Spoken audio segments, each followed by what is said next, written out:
पिछले 2 क्लासेस में first year BSc first year हम लोगों ने बात की थी पक्सीनिया के बारे में। पक्सीनिया किस तरह का फंगस है और कौन कौन से परपोषी पर पाया जाता है, जैसे गेहूं और बारबेरी के प्लांट पर मिलता है।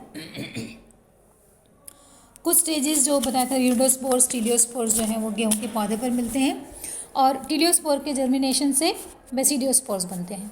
बेसिडियोस्पोर को मैंने बताया था आप लोगों को कि ये बेसिडियो बीजाणु कभी भी किसी भी अवस्था में गेहूं के पौधे पर इन्फेक्शन नहीं करते। तो सराउंडिंग में आसपास में गेहूं के पौधे के पास में जो भी आपका बरबरी की झाड़ी होती है उनके ऊपर इनका अंकुरण होता है और उसके बाद में वो उसके ऊपर स्पर्मोगोनियल स्टेज हमको दिखती है, जिसको कि हम बोलते हैं ज़ीरो स्टेज। ठीक है, ये ज़ीरो स्टेज जो है ये गैमीट के जैसे काम करती है। तो बेसिडियोस्पोर्स बारबेरी के पौधे पर अंकुरित होते हैं पत्तियों के ऊपर। बारबेरी का पौधा अगर आप देखेंगे तो ये डायकॉट प्लांट है और अगर उनको जब संक्रमण होता है तो आप देखेंगे तो उनकी ऊपर की सतह पर आपको गोल गोल स्पॉट्स दिखते हैं, क्लस्टर में समूह के अंदर उभरा हुआ हिस्सा दिखता है और उसमें गोल गोल छेद आपको दिखते हैं। और उसी के निचली सतह पर आप देखेंगे तो बिल्कुल छोटे छोटे जैसे बाउंड्री कप की बनी होती है उस तरह से बाउंड्री बनी हुई आपको दिखेगी। ये बेसिडियो बीजाणु जो कि गेहूं के पौधे पर बने थे हैप्लॉइड थिन वॉल्ड होते हैं, बहुत ज़्यादा समय तक ये नहीं रह पाते हैं। तो जब अगर हवा के द्वारा वहाँ पहुँच जाते हैं तो उसके बाद में जर्मिनेट करके 4 टू जर्म ट्यूब बनती है। जर्म ट्यूब क्यूटिकल के माध्यम से और एपिडर्मिस के माध्यम से पेनिट्रेट करती हैं और 4-5 कोशिकीय प्राथमिक तंतु बनाती है, प्राइमरी फिलामेंट बनाता है। ये प्राइमरी फिलामेंट फिर एपिडर्मिस के नीचे कवक जाल बनाता है और सूडो पैरेन्काइमेटस माइसीलियम का क्लस्टर बन जाता है वहाँ पर। ये जो क्लस्टर होता है ये स्पर्मोगोनिया बनाता है, जिनकी आकृति जो होती है वो फ्लास्क की जैसे होती है और ये पत्ती की ऊपरी सतह पर आपको उभरे हुए पीले चकत्तों के रूप में, जिसमें बहुत बारीक बारीक छेद आपको दिखते हैं, इस तरह से आपको वो दिखता है।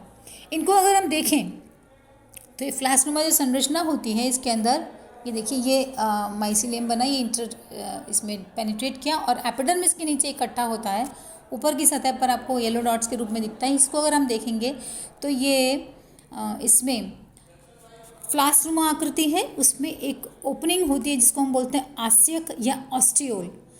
ठीक है, इस ऑस्टियोल के माध्यम से जो स्पोर्स होते हैं वो बाहर निकलते हैं और जो बेसल लेयर होती है अंदर की तरफ 3 to 5 लेयर ये थिक इसका फ्लास्क का दीवार होती है। ये दीवार की अंदर की जो इनरमोस्ट लेयर होती है उस लेयर से स्पर्मेशियोफोर्स बनते हैं। स्पर्मेशियोफोर और वो कट ऑफ करते हैं सेल स्पर्मेशियम जो कि चेन में बनते हैं। ये स्पोर्स तलाभिसारी क्रम में बनते हैं, आधार पर सबसे छोटा होता है, मतलब चेन में बनते जाते हैं।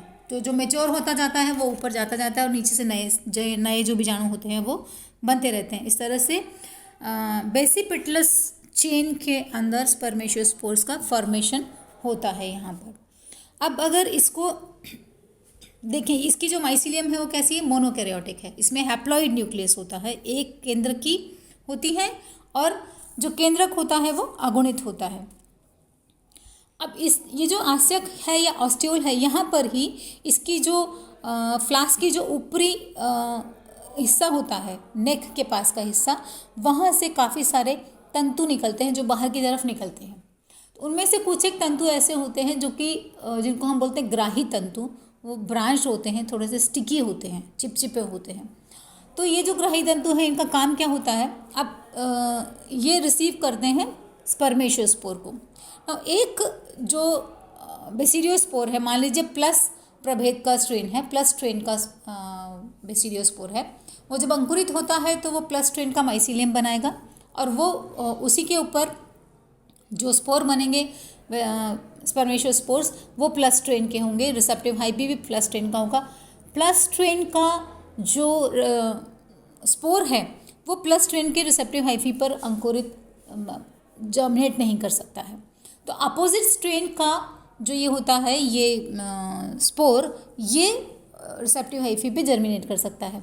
अब जब ये पत्तियों पर बनते हैं तो इनका जो ट्रांसमिशन होता है वो वो इंसेक्ट्स के द्वारा होता है।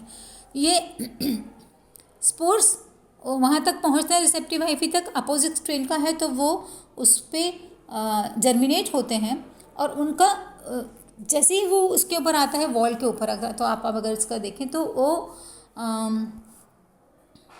इसमें ये रिसेप्टिव हाइफी का हिस्सा है और ऊपर उनके कॉन्टेक्ट वॉल डिसॉल्व हो जाती है स्पर्मेशोस्पोर की और रिसेप्टिव हाइफी की जो ग्राही तंतु है, वो ग्राही तंतु में उसका स्पर्मेशोस्पोर का जो केंद्रक होता है वो ट्रांसफ़र हो जाता है।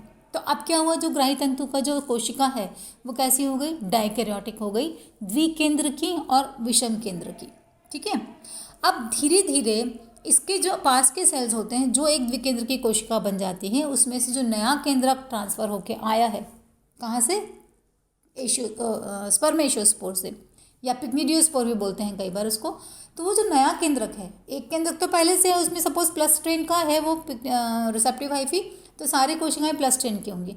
तो माइनस स्ट्रेन का जो केंद्रक आया है वो डिवाइड करता है, उसके पास की कोशिका में चला जाता है, फिर अगेन उस नई कोशिका में डिवाइड करता है, उसके पास की कोशिका में चला जाता है। ये जो प्रक्रिया होती है ये बुलर प्रक्रिया कहलाती है, क्योंकि बुलर ने इसको पहली बार देखा था। तो बुलर्स फिनोमिनन के माध्यम से जो भी कोशिकाएं होती हैं वो डायकैरियोटिक हो जाती हैं। अब इसमें इम्पॉर्टेंट बात ये है कि जो पिक्निडियम बनता है या स्पर्मेशियम बनता है, उसके नीचे ही जो कवक तंतु होते हैं वो एक समूह बना लेते हैं, गुच्छा बना लेते हैं, उसको हम बोलते हैं प्रोटोएसियम।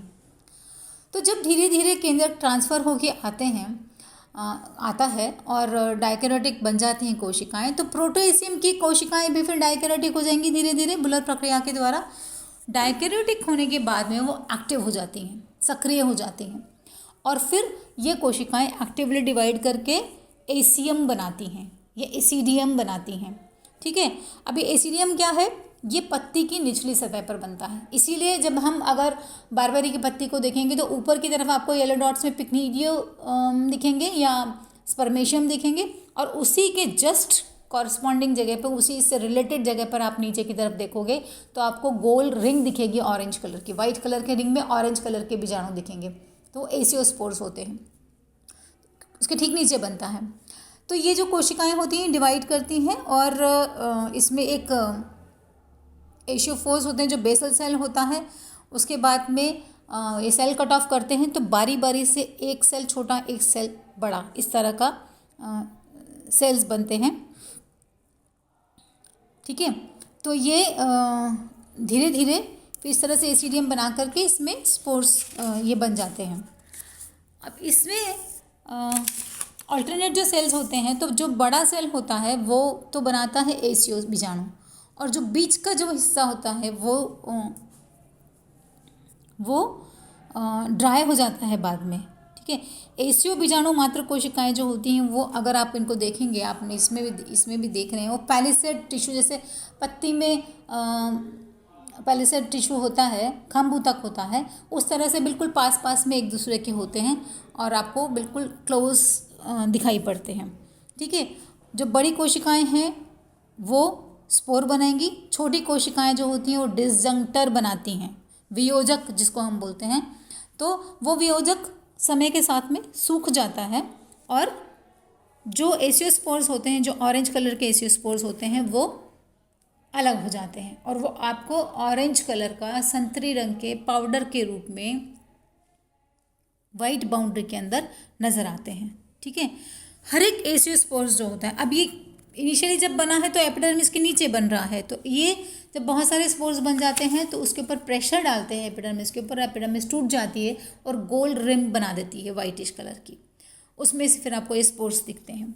हर एक एसियोस्पोर जो होता है वो यूनिसेलुलर है, डायकैरियोटिक है, प्रत्येक न्यूक्लियस जो है वो हैप्लॉइड होता है, स्फेरिकल हो जाते हैं जब अलग होते हैं, पहले हेक्सागोनल होते हैं इनिशियली, फिर लेकिन जब अलग अलग हो जाते हैं तो वो प्रेशर हट जाता है तो ये गोलाकार हो जाते हैं और ऑरेंज कलर के स्मूथ वॉल्ड होते हैं।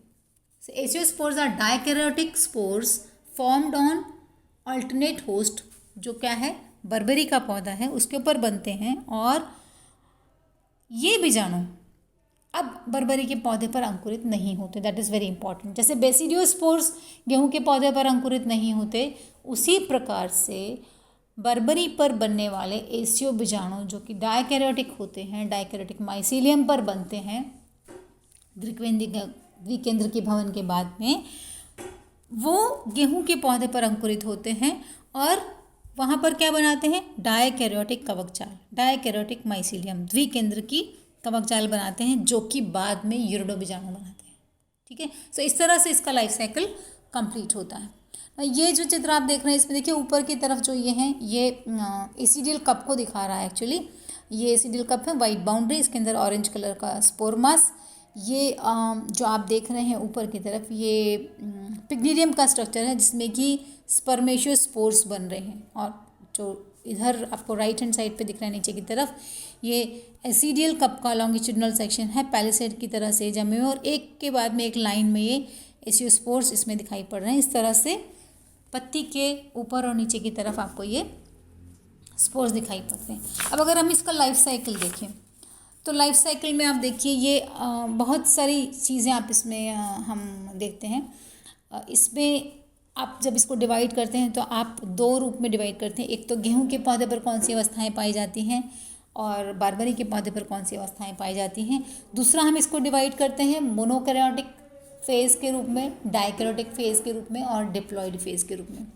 तो अगर आप यहाँ देखेंगे, अगर हम गेहूं के पौधे से शुरू करते हैं, एसिडियो बीजाणु बने हैं, गेहूं के पौधे पर जर्मिनेट किए हैं, यूरिडोस्पोर बने।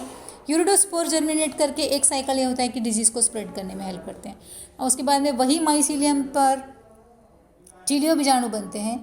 ये टीलियोस्पोर्स शुरू में डायकैरियोटिक होते हैं, बाद में डिप्लॉइड न्यूक्लियस बन जाता है, ये जर्मिनेट करते हैं, प्रोमाइसीलियम बनाते हैं। ये प्रोमाइसीलियम जो होता है वो बेसिडियोस्पोर्स रिलीज़ करते हैं। अब ये बेसिडियोस्पोर ये कहाँ बन रहा है, सब प्रोमाइसीलियम वगैरह स्ट्रॉ के ऊपर, गेहूं का जो भूसी होती है उसके ऊपर।